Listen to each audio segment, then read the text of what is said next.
नमस्कार, मैं संतोष कुमार अम्बेश दिल्ली से चल करके इस वक्त मैं पहुंचा हूं अलीगढ़। और अलीगढ़ में एक ऐतिहासिक कार्यक्रम में पहुंचा हूं। एक ऐसे कार्यक्रम में आप देख सकते हैं मेरे पीछे जो बैनर है, वो बैनर है डॉक्टर भीमराव अंबेडकर स्मृति सेमिनार एवं सांस्कृतिक कार्यक्रम का। ये आयोजन किया गया है। धर्मभूमि जो श्रेष्ठ जीवन के लिए एक आंदोलन करता है, इसके तत्वाधान में यहाँ पर नुमाइश ग्राउंड है अलीगढ़ में, उसके अंदर ये कार्यक्रम का आयोजन किया गया है। आप देख सकते हैं कि जिसके अध्यक्षता में चल रहा है वो है डॉक्टर के.पी. चौधरी जी, जो कि SC/ST महासंघ के वो सेक्रेटरी जनरल हैं और तमाम वो देश विदेश में वो आवाज उठाते रहते हैं। उनके हक और अधिकार की बातें विदेशों में वो उठाते रहते हैं। आप उसके अलावा आप देख सकते हैं जो सांस्कृतिक प्रस्तुति के लिए जो वंदना सिद्धार्थ जी हैं और शशि भूषण जी हैं और बहुत तमाम ऐसे जो महान विभूति हैं जिनके संदर्भ में ये कार्यक्रम चल रहा है। और साथ ही साथ जब वर्तमान की स्थिति जब इस तरीके से होती है कि SC/ST OBC के ऊपर जो संरक्षित करने के लिए UGC लाया जाता है, कॉलेज में UGC पारित हो, जब वो लाया जाता है, क्या वो बातें भी यहाँ पे दोहराई जाएंगी? क्या उसका भी समर्थन जो यहाँ पे जितने भी ये चल रहा है वो कहीं ना कहीं वो SC समाज, ST समाज और OBC समाज मिलकर के इस कार्यक्रम को कर रहा है? मगर सबसे बड़ा जो सवाल है वो सवाल उठता है, जो वर्तमान जो स्थिति परिस्थिति जो चल रही है वो UGC को लेकर के, क्या ये समाज UGC का समर्थन करता है कि नहीं करता है? फिलहाल जो अभी सुप्रीम कोर्ट ने अभी स्टे लगाया हुआ है UGC पे, क्या एक दूसरे तरफ सवर्ण है उठता है कि नहीं है, वो विषय यहाँ पे होता है कि नहीं होता है। पूरे देश में ये देश आंदोलित हो चुका है UGC को लेकर के। एक पक्ष मानता है, स्वर्ण पक्ष मानता है कि UGC नहीं आना चाहिए, UGC कानून नहीं होना चाहिए, और दूसरा पक्ष जो है बहुजनों का, सबसे बड़ा जो बहुजनों का तबके, बहुजनों का जो समाज है जो 85% कहा जाता है, उनका मानना है कि UGC बिल आना चाहिए। तो इसी के साथ में मैं चलता हूँ अंदर की ओर। काफी बड़ा है, हॉल है, काफी बड़ा है, लगभग कई हजारों लोग यहाँ पे बैठ सकते हैं। उनकी कुर्सियां यहाँ पे लगाई गई है और ये नुमाइश ग्राउंड, जैसे मैंने पहले बताया, नुमाइश ग्राउंड है। और इस वक्त जो है दास जी हैं, उनका वक्तव्य चल रहा है, दुनिया में हैं जो महाबोधि एक ही है, और वो बोधि की बातें जो वो कर रहे हैं। और जैसे तमाम आप देख सकते हैं कि जितने भी लोग हैं यहाँ आसपास के, वो यहाँ पे इस प्रांगण में मौजूद हैं। आप देख सकते हैं कि ये बड़ा मंच है, ये मंच है और में जो अध्यक्षता कर रहे हैं उनके अध्यक्षता में ये इस कार्यक्रम को किया जा रहा है। और तमाम वो आयोजक जो और वो टीम के साथ मौजूद है और अधिक जो आप देख सकते हैं कि साथ में जो घंटे जी है वो भी है यहाँ पे मौजूद है। आप एक बार मैं दिखाना चाहूँ कैमरे के माध्यम से, तो ये पूरा ये मंच आप ये देख सकते हैं, काफी बड़ा मंच और काफी सजावट है। और इसकी एक खासियत है कि इस हॉल में आप यहाँ पे देख सकते हैं कि काफी लोग बैठे हुए हैं, और वही लोग बैठे हुए हैं जो नेतृत्व करते हैं SC/ST OBC के नेतृत्व करते हैं, वही लोग बैठे हुए हैं। और काफी अहम भूमिका होती है जब ये बात अगर बड़े पटल पे जाकर जाती है। अगर जो मैंने सब्जेक्ट मैंने बताया था, क्या वो सब्जेक्ट UGC का भी यहाँ पे वो मुद्दा भी यहाँ पे गहराया जाएगा, याद किया जाएगा, क्या समर्थन की बातें होगी, वो तमाम खबरों के लिए आप बने रहे। मैं संतोष कुमार अम्बेश। बाबा साहब अम्बेडकर अमर हैं, अमर हैं, अमर हैं। बाबा साहब अम्बेडकर अमर हैं, अमर हैं, अमर हैं। मेरे 40 साल के सामाजिक जीवन में पहले तो मैं धन्यवाद करता हूँ अपने अलंकार बौद्ध जी को कि मेरा देश और विदेश में पूरा 40 साल का जो समाज, ये वो धरती अलीगढ़ की जिसे पीपी मौर्य ने पहली बार लोकसभा का सांसद बनाया। ये बात सही है? ये वही धरती अलीगढ़, एक ऐसा नेता दिया अलीगढ़ ने हमारे समाज को पीपी मोदी के रूप में। जोरदार ताली इस बात के लिए हो जाए।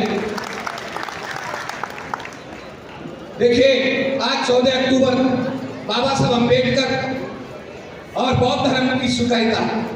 हिंदू धर्म में पैदा होना मेरे बस की बात नहीं थी, हिंदू रहकर के मैं मरूंगा नहीं, ये बात सही है? कहा था। अब सवाल यह है कि भारती जी ने भी कहा, मैं भी कह रहा हूं कि आज का प्रोग्राम डेडिकेट है किस चीज के लिए? 14 अक्टूबर 1956 के लिए, जिस दिन बाबा साहब अम्बेडकर ने नागपुर की दीक्षा भूमि में बौद्ध धर्म स्वीकार किया था। ये बात सही है?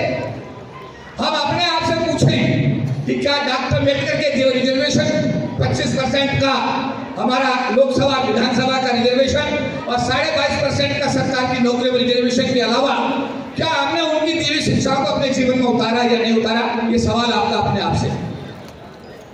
यह अटल बिहारी वाजपेयी तत्कालीन प्रधानमंत्री के एक बात में कोट करके आपको जगाने की कोशिश करूंगा। तत्कालीन प्रधानमंत्री अफगानिस्तान के दौरे पे थे, पत्रकारों से पूछा कि आपको यहां आकर के कैसा महसूस हो रहा है? तो उन्होंने कहा, इस मिट्टी में हमें अपने पूर्वजों की खुशबू आ रही है। अगला सवाल यह था कि आप भारत के वजीर आजम में प्रधानमंत्री हैं, वहां पर SC ST जो OBC और जो माइनॉरिटी जो आपके आदिवासी मूल निवासी हैं, उनका आपके खिलाफ आंदोलन की स्थिति क्या है? वो हंसे और हंसकर बोले कि भारत का मूल निवासी, भारत का आदिवासी हमारे एजेंडे पर काम करता है, उसका अपना कोई एजेंडा नहीं है। जब उसका बच्चे का जन्म होता है तो उसका नामकरण संस्कार हम करते हैं, जब उसकी शादी ब्याह होती है उसकी तिथि हम तय करते हैं, और जब वो उसका मौत होती है तो उसका भी अंतिम संस्कार हम करते हैं, क्योंकि भारत के आदिवासी का मूल निवासी का अपना कोई एजेंडा ही नहीं है, इसलिए हमारे खिलाफ विद्रोह नहीं कर सकता, आंदोलन नहीं कर सकता। ये सोचने वाला सवाल। कितने हाथ हैं उठाओ जिनमें आज भी पत्थर की अंगूठियां यहां पर मौजूद है? कितने हाथ हैं जिनमें धागा बंधा हुआ है? अभी भाटी जी बता रहे थे, अरे भैया बेसिक चीज को जब तक आप चेंज नहीं करोगे बात बनने वाली नहीं। 97-98 आपको याद होगा जब सुप्रीम कोर्ट ने SC ST के रिजर्वेशन को खत्म किया था, 5 आरक्षण विरोधी आदेश जारी किए थे, आप सब लोगों को हमने दिल्ली बुलाया था, बुलाया था नहीं बुलाया था? और जब आंदोलन हुआ तो 99 में भारत के प्रधानमंत्री अटल बिहारी वाजपेयी को बोलने का मौका जब नहीं मिला, संविधान में 30 संशोधन आपकी ताकत के आधार पर किए गए, 81, 82, 85 तब जाकर के आपके आरक्षण को बचाने का ही काम हुआ। अगर 2 अप्रैल 2018 को आप आंदोलन नहीं करते, भारत बंद नहीं करते, तो सुप्रीम कोर्ट के एक जज ने हमारे SC ST जो एट्रोसिटी एक्ट उसको खत्म कर दिया था। ये बात सही है गलत है? अरे सही है गलत है? और अभी हमारी बिटिया से मैं बोल रही थी वंदना कि कोरेगांव की बात हो रही थी। अरे कोरेगांव ना हुआ होता और अगर 97, 98, 99 का दिल्ली में आंदोलन ना हुआ होता और 2 अप्रैल 2018 को अगर आपने भारत बंद ना किया होता तो आज का नजारा कुछ और होता। हम आपस में प्रेम करते हैं क्या? एक दूसरे को सहयोग करते हैं क्या? एक दूसरे के प्रति अच्छा भाव रखते हैं क्या? नहीं रखते। एक दूसरे की बुराई करने का कोई मौका छोड़ते नहीं, बिल्कुल नहीं छोड़ते हैं। ये हमारी कमियां हैं जिनको हमें बेसिक रूप से समझना पड़ेगा। आज कल एक डिबेट हो रही थी टीवी पर, TV9 पर, और मैंने कहा भैया ये देश हमारा है, हम इस देश के मूल नागरिक हैं, हम आदिवासी हैं, और ज्यूडिशरी ग्रांट कमीशन ने एक व्यवस्था दी है, अभी तो व्यवस्था लागू भी नहीं हुई है, उससे पहले आपके पेट में दर्द हो रहा है। हमारे तो SC ST एट्रोसिटी एक्ट बाबा साहब बना कर गए, कानून होने के बाद भी हमारे समाज की बेटियों के साथ बलात्कार, हत्याएं और अत्याचार, अन्याय इस देश में चरम सीमा पर है। और तुम्हारे लिए ज्यूडिशरी ग्रांट कमीशन ने एक छोटा सा ऑर्डर क्या पास कर दिया, एप्लीकेशन के आधार पर तुमने बवाल कर रखा है। अगर दूसरा समाज बिगड़ गया तो, अगर SC ST OBC सड़क पे आ गया तो देश में गृह युद्ध की स्थिति पैदा हो जाएगी। भाई ऐसा मत करो, क्योंकि हम तुम्हें भुगत रहे हैं। तुम बाहर जाए लोग हो, पुर्तगाली आए बाहर चले गए, वापस चले गए, मुगल आए वापस चले गए, अंग्रेज आए वापस चले गए। अरे भैया ये नहीं देश कहता आप भी बाहर से आए हुए हो, आप अपनी जाने की डेट तो बताओ, आप बाहर से कब जा रहे हो छोड़ करके? बात को समझ में नहीं आई। जब तक प्रहार सीधा नहीं होगा, जब तक प्रहार सीधा नहीं होगा, जब तक बात बराबर की नहीं होगी, तब तक अत्याचार अन्याय से पीछा कटने वाला नहीं है। मुझे अभी कोरिंडो बुलाया गया है पिछले महीने, विषय था विश्व को जाति मुक्त कैसे बनाया जाए। मुझे मुख्य वक्ता उसमें रखा गया। मैंने 1 घंटे के संबोधन में जो बातें कही कि डॉक्टर अम्बेडकर जैसा व्यक्ति कहकर गया कि धर्म कमीज की तरह जब चाहो तब बदल लो, जाति इस देश की पहचान की तरह स्टिक की तरह है जो आदमी को जन्म से प्राप्त होती है, जीवन भर उसके शरीर से चिपकी रहती है और जब वो मरता है तो उसी के साथ चलती है। धर्म परिवर्तन तो आसान है इस देश में, जाति परिवर्तन करना संभव नहीं है। जब तक भारत को जाति मुक्त नहीं बनाओगे, विश्व को जाति मुक्त बनाना असंभव है, असंभव है। ये रिपोर्ट संयुक्त राष्ट्र ने उसको अपनी रिपोर्ट में प्रकाशित किया और आप लोगों को ये YouTube पर उपलब्ध है, आप उसको पढ़िए, समझिए, देखिए कि देश का दुनिया का नजारा क्या है। अरे भाई मेरे, बच्चा रोता नहीं तो माँ की दूध नहीं पिलाती। दुनिया में माँ का बच्चे का रिश्ता दुनिया सबसे मजबूत रिश्ता माना जाता है। माँ की दूध कब पिलाती है? बच्चा रोता है।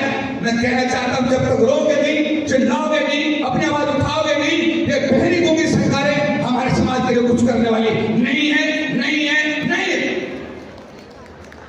40 लाख लोग थे सरकार की नौकरी में बाबा साहब अम्बेडकर के दिए आरक्षण से, तत्कालीन प्रधानमंत्री इंदिरा गांधी के राष्ट्रीयकरण की नीति से, उनके बेटे राजीव गांधी के शासन में ट्रायल चलाने से 40 लाख लोग सरकार की नौकरी में।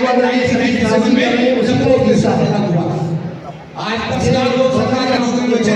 सेक्टर को मैं पिछले 30 साल से देख रहा हूं।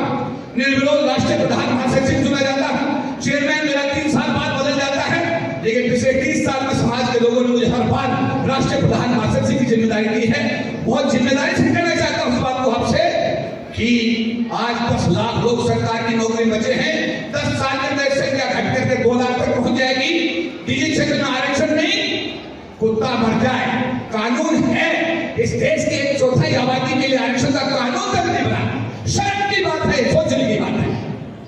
कुत्ता मर जाए तो कानून है, लेकिन इस देश की 1/4 आबादी के आरक्षण का कानून आज तक नहीं बना। तत्कालीन प्रधानमंत्री मनमोहन सिंह साहब से हमारा डेलीगेशन मिला, हमने कहा कि साहब ये बनना चाहिए। वो भला आदमी था, उसने तुरंत डीओपीटी मिनिस्टर को कहा कि आरक्षण कानून बनाया जाए।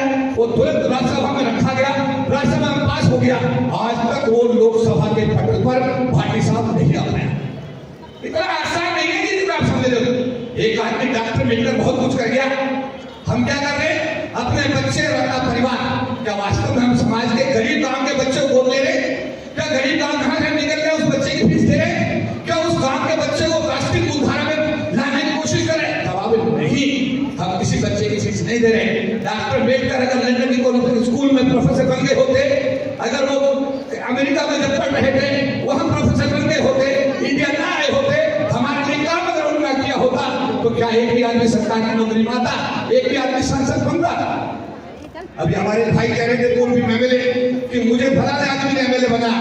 मैंने कहा उसने नहीं बनाया, आपको बाबा साहब अम्बेडकर के 25% के आरक्षण ने लोकसभा विधानसभा में देकर के उसने आपको एमएलए बनाया। कई बार हमने कहा मैं नौकरी में आया 2021 तक नौकरी में राष्ट्रीय देने से पहले मैंने सोचा गया बुलंदशहर के मेरे गांव में पढ़ा पैदा हुआ, वहां से 12वीं पास किया, बुलंदशहर के आईटी कॉलेज से बीएससी किया, मेरठ कॉलेज से पोस्ट ग्रेजुएशन किया, सरकार की नौकरी में अधिकारी बना, 2021 में इस्तीफा दिया, विधायक किया और उसके बाद में एक राजनीतिक पार्टी का राष्ट्रीय महासचिव बन गया। वहां जाकर देखा नहीं, यहाँ तो बहुत बुरा है, यहाँ तो बिल्कुल मामला खराब है। डॉक्टर अम्बेडकर के प्रति सम्मान जीरो, SC/ST समाज के प्रति सम्मान जीरो। अगर ऐसा होता तो डॉक्टर अम्बेडकर कानून मंत्री से इस्तीफा दे करके बौद्ध धर्म का रास्ता अख्तियार करके समाज को जागृत करने का काम नहीं करते। समाज की असली ताकत राजनीति में नहीं है भैया, वो तो हमारी बहन मायावती 4 बार मुख्यमंत्री बनी है। हम अपनी सरकार जब तक नहीं बनाएंगे, अपनी सरकार, फिर मैं कहना चाह रहा हूं अपनी सरकार से समझ रहे हो, जब तक अपनी सरकार नहीं बनाओगे तब तक भैया ऐसे ही जो हो रहा है गेट के अंदर कोई शुरू का IAS IPS लग रहा है, क्या मान सम्मान मिल रहा है ना? इससे विचार करो, इससे भी चिंतन करो, मंथन करो। अगर करोगे तो शायद हो सकता है वो रास्ता बन जाए। करान देश में आपका एक कार्यालय है, 4000 स्क्वायर फीट में समाज को डेडिकेट है, 2 हॉल है, उसमें 150 लोगों का, 100 लोगों का। जस्टिस केजरीवाल मिशन भारत के पूर्व chief justice of India her Sunday law की क्लास लेने के लिए आते हैं। समाज के हर आदमी को फ्री ऑफ कॉस्ट दिया जाता है, वहां से समाज की कई नई दिशा निकालने की कोशिश होती है। मेरा अनुरोध है आप लोगों से जो बच्चे लॉ कर रहे हैं वो जस्टिस केजरीवाल मिशन की क्लास में भेजो। हर साल 20-25 बच्चे को बना करके समाज को मजबूत करने का काम कर रहे हैं। एक गांव के बच्चों को बोलते रहो, उसकी फीस दे दो, इससे अम्बेडकरवाद को जीवन में हकीकत में अगर उतार दो। भारत का प्रेसिडेंट प्रथम नागरिक होता है। प्रेसिडेंट क्या होता है? प्रथम नागरिक होता है। लेकिन क्या भारत के प्रेसिडेंट की पहले कोविंद जी हमारे अच्छे मित्र हैं और अब दूसरी हमारे समाज की एसटी समाज की बेटी हमारी राष्ट्रपति। क्या राष्ट्रपति का क्या स्टेटस है, जरा बताइए मुझे। जब इस देश में राष्ट्रपति अपनी मर्जी से कोई डिसीजन नहीं कर सकता तो राष्ट्रपति से बड़ा तो कोई है। तो फिर हम आपस में जब बात करते हैं क्या कहते हैं, तू मेरे सामने है क्या? मैं उससे पूछता हूँ पहले तू तो बता तू क्या है। अरे तू तो बता तू क्या है। अरे भाई आपस में प्यार करो, एक दूसरे को सहयोग करो। गांव में अगर किसी लड़की किसी लड़के के साथ चली जाती है, हंसकर हम लोग बड़े तसल्ली लेते हैं उसकी लड़की भाग गई। अरे वो उसकी लड़की नहीं, समाज की बेटी गई है, हम सबकी बदनामी है। उसे अपनी बेटी मानिए, आप उसकी तफरीक मत लीजिए। कल आपके साथ अगर ऐसा होता तो आपको बड़ा दुख होगा। मैं 40 साल से सोशल रिफॉर्म पर काम कर रहा हूँ। 5 आरक्षण विरोधी आदेशों को वापस कराने में एक सांसद हमारे थे 2 अप्रैल 2018 को। हम लोग दिल्ली में जब 2 अप्रैल भारत बंद को लीड कर रहे थे, उस गोपालगंज के सांसद थे बीजेपी के, वो मंच पर आकर हमने पूछा भाई साहब आपने SC/ST के समाज के बारे में आवाज उठाई? अगर नहीं उठाई तो मन से नहीं उठाई। हमारी आदत है जो समाज के समर्पित आज उसका सम्मान करो, मान करो। अभी हम बुद्ध विहार गए थे, थोड़े पहले बुद्ध विहार में थे। बुद्ध विहार के अलीगढ़ के बुद्ध विहार के लिए 1 लाख रुपए का आर्थिक सहयोग। अभी हम बुलंदशहर गए थे, वहाँ के बुद्ध विहार के लिए भी हमने 45,000 रुपया दिया। अभी गया के बुद्ध विहार के लिए हमने 1 लाख रुपया। हमारा गांव जिसका मैं रहने वाला हूँ, वहाँ पर जो अपना अम्बेडकर उसके लिए 1.5 लाख रुपया। एक गजौला गांव है, उसकी मूर्ति के लिए 50,000 रुपया। एक झाड़ोल गांव है, वहाँ की मूर्ति के लिए 50,000। जहाँ भी जो होता है और कोई बच्चा फीस के लिए आता है की उसके जीवन को उतारो, प्यार करो। मैं फिर कह रहा हूं, प्यार करो, प्यार करो, प्यार करो। लास्ट में एक बार रवीश कुमार की एक टीवी चैनल का उद्घाटन करने आए। समाज के सभी मंत्री, सभी वहां पर जो है बड़े बड़े लोग वहां पर मौजूद थे।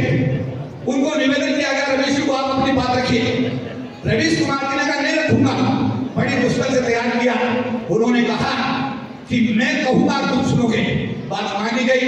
उन्होंने पूछा तुमसे बड़ा नाजायज समाज दुनिया में तो दूसरा नहीं है, तुम मेरा एनडीटीवी क्यों देखते हो? ये मैं आपसे 15 साल पुरानी बात बता रहा हूं, आज की नहीं बता रहा हूं।